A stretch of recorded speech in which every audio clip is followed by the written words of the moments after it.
J'ai une formation initiale en vétérinaire, où j'ai donc fait une classe préparatoire, et après j'ai intégré l'école de Toulouse, où en dernière année, j'ai passé une petite formation de sensibilisation à l'acupuncture. Et puis après, les aléas du terrain font que j'ai fait des remplacements dans beaucoup de cliniques. Et après, je me suis posée en Charente en 2008, où j'ai ensuite en 2010, j'ai commencé la formation d'ostéopathie, que j'ai terminée en 2013. Et en 2018, j'ai fait la formation à VTO d'acupuncture. Et l'année prochaine, je fais la formation, le DIE de phytothérapie. D'accord.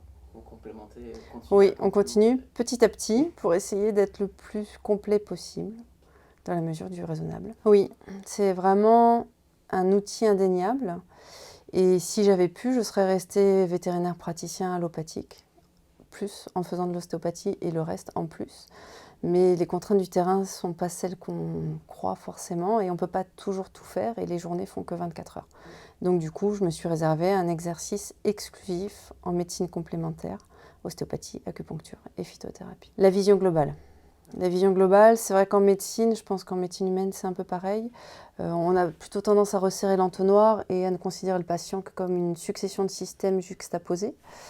Et finalement, d'avoir travaillé avec ces visions holistiques, ça permet d'avoir vraiment une vision globale et d'essayer de voir le patient comme un être indivisible, qu'on regarde aussi dans son environnement. Mes motivations, c'était d'apporter mon expérience à des étudiants qui ont un peu insisté pour que je vienne.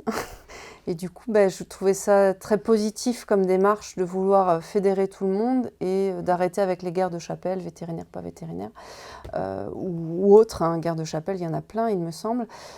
Donc du coup, cette démarche positive et enjouée, voilà, à force d'insister, je me suis dit quand même, ça serait peut-être bien d'amener mon expérience parce que j'ai 5 ans de pratique allopathique pure qui m'ont permis de prendre du recul par rapport aux limites de l'allopathie et qui m'ont permis aussi de voir ce qu'apportait l'ostéopathie dans la médecine globale.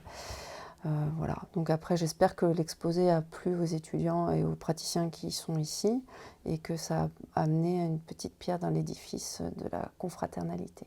Alors, ça me fait un peu peur de voir toutes ces écoles qui germent de partout et de voir qu'en général, dans beaucoup de choses, même pas en médecine, dans la vie, on va dire, on peut rarement faire de la quantité et de la qualité en même temps. Donc, à voir ce que ça donne. Après, l'ostéopathie est de plus en plus, elle vend en poupe pour toutes les espèces, donc il y aura sûrement du travail pour tout le monde. Mais il faut quand même garder en tête que la qualité et quantité, j'ai rarement vu des mondes où c'était possible, ou des systèmes où c'était possible.